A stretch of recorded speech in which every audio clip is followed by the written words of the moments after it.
Nous sommes toujours ici au Salon du Livre de Paris. C'est la 34e édition. Nous recevons aujourd'hui M. Raymond Loko, donc, qui a publié L'héritage de Meya. Alors Raymond Loko, parlez-nous un peu de ce livre, L'héritage de Meya.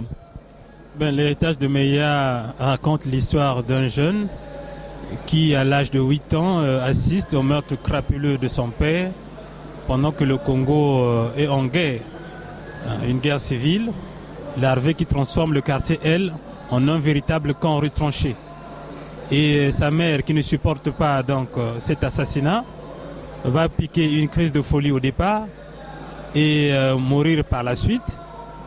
Alors, l'enfant est orphelin de père et de mère à ce moment-là. Il est recueilli par l'oncle de son père, un oncle éloigné, puisque la famille africaine est élastique. Et cette famille paternelle le dépossède de sa part d'héritage et il va donc subir les méandres de cette société, tant mystique que physique.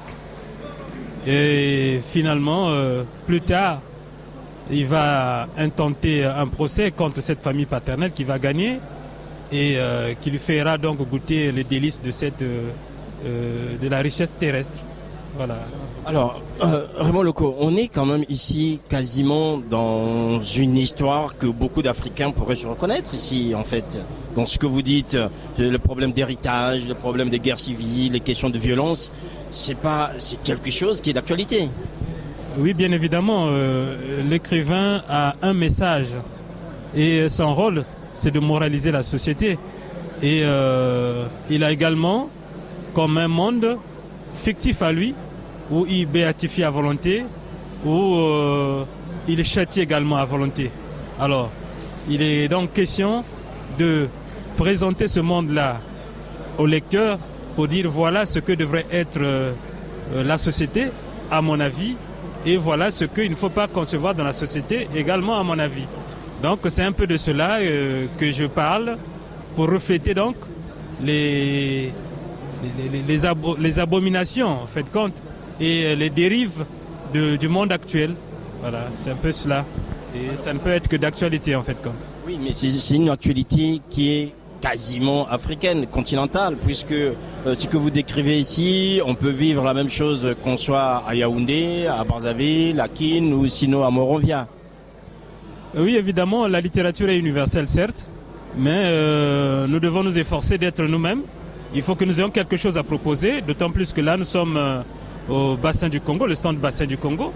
C'est une façon de donner, de montrer au monde ce que nous sommes. Nous n'allons pas copier, nous n'allons pas parler des choses qui se passent en Europe, d'autant plus que nous les maîtrisons même moins.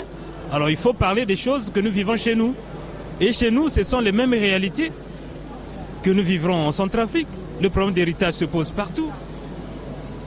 Partout en Afrique, bien évidemment. Parce que là, si cette famille-là est matrilinéaire, il y a le matriarcat qui prédomine, alors il y a cette tendance-là que les enfants aillent du côté de la maman et que la part d'héritage soit laissée à papa. Et vice-versa, bien évidemment. Donc c'est des problèmes qui se posent un peu partout. Alors, ce qui est intéressant dans votre premier roman, c'est un premier roman. C'est mon premier roman, mais j'en ai écrit encore d'autres. J'ai écrit 5 romans, un recueil de poèmes et une pièce de théâtre. Donc, dans mon actif, j'ai 7 ouvrages publiés. Alors, ce qui est intéressant dans l'héritage de Meya, c'est qu'on passe des armes au droit. Est-ce que vous pensez que finalement, c'est l'état de droit qui doit dominer par rapport à la barbarie et la violence? Mais bien évidemment, il faut bien que nous montrions ce qui ne va pas et pour aller vers ce qui va. Dire que voilà, ça, ce que vous avez fait, c'est pas bien. En fait, c'est un ras-le-bol. Qu'est-ce qui m'a poussé à écrire ce roman? Je me retrouve en 1994 au pont funèbre de Brazzaville et c'était suite au décès d'un neveu. Maintenant, arrivé dans la morgue, ce que j'avais vu, il y avait des cadavres étendus à même le sol qui étaient mutilés, certains avec des têtes coupées, d'autres avec des membres coupés, alors, et qui sentaient une odeur nauséabonde. Alors ce jour-là, j'avais perdu même la raison d'être dans cette morgue-là qui était l'enterrement de mon neveu. Mon souci était maintenant tourné vers ces cadavres qui étaient là envoyés au pays des allongés à cause de la politique.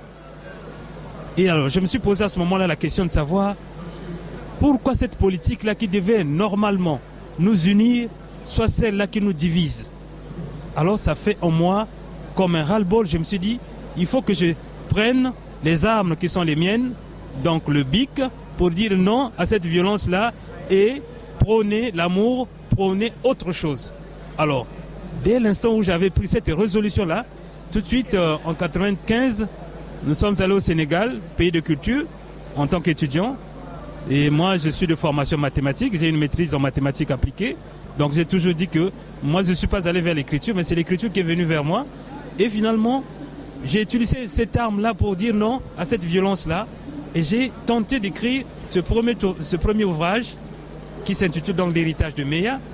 Et pour moi, je me disais que c'était un essai, c'était juste pour dire, et tant mieux, l'essentiel que les gens m'écoutent. Et j'étais surpris de voir qu'en dans mon milieu estudiantin, toutefois, j'étais soit au restaurant, les gens m'interpellaient pour me poser des questions sur le livre. Alors, il y a d'autres qui me disaient que non, mais ton livre m'a fait pleurer, c'est comme si je t'avais raconté mon histoire. Et voilà, c'est celle-là que tu as écrite. Alors je me suis dit, mais tiens, donc finalement, je peux écrire quelque chose qui peut intéresser les littéraires, quoique je sois pris comme un cheveu qui soit tombé dans cette soupe des littéraires, mais j'ai quelque chose quand même à dire. Ça m'a encouragé et finalement, je suis allé encore plus. J'ai écrit Les Messagers de la Paix, qui fait suite donc à ce roman qui est L'héritage de Meya. Alors j'ai continué, j'ai pris goût, j'ai écrit Testament, qui est un recueil de poèmes. Je suis allé encore plus loin, j'ai tenté, j'ai écrit une pièce de théâtre qui s'intitule Le crucifié de Mbanza Congo. Après Le crucifié de Mbanza Congo, j'ai écrit Les mains vides, qui est encore un roman. Ensuite, je suis passé à Une folle dans la cour du roi, que j'ai présenté ici l'année dernière. Et cette année, j'ai encore publié Les sinistrés de l'au-delà. Donc ça me fait 5 romans, un recueil de poèmes, plus une pièce de théâtre. Mais le livre qui a été à l'honneur cette année, c'est L'héritage de Meya. Voilà pourquoi nous parlons de ça. Et c'est mon premier livre. Alors, on sent quand même chez vous un écrivain qui souffre. C'est-à-dire que c'est des choses qui sortent de l'intérieur par rapport aux différentes ouvrages que vous avez publiés, rien que par les titres. On sent une volonté en fait de sortir quelque chose qui est une douleur enfouie. Oui, bien évidemment. C'est ma manière d'exprimer ce que je ressens au très profond de moi, comme vous avez su le dire. Parce que en réalité, c'est l'angoisse ou la tristesse ou encore les mots que je sens au fond de moi que j'exprime au travers de mon stylo, quoi, que j'accouche sur les feuilles blanches qui constituent par la suite ces livres qui sont devant vous. Voilà. Donc n'hésitez pas d'aller chercher ce livre, L'héritage de Meya par Raymond Loko. C'est un ouvrage très intéressant qui aborde les questions des violences, qui aborde les questions d'héritage et surtout d'amour et du droit. En fait, un ouvrage dans lequel beaucoup pourront se reconnaître et surtout s'identifier parce que ce sont des réalités, même si elles sont romancées, mais ça reste quand même des réalités. Raymond Loko, merci. Qu'est-ce qu'on va vous souhaiter pour cette année 2014 ? Me souhaiter à moi. Oui.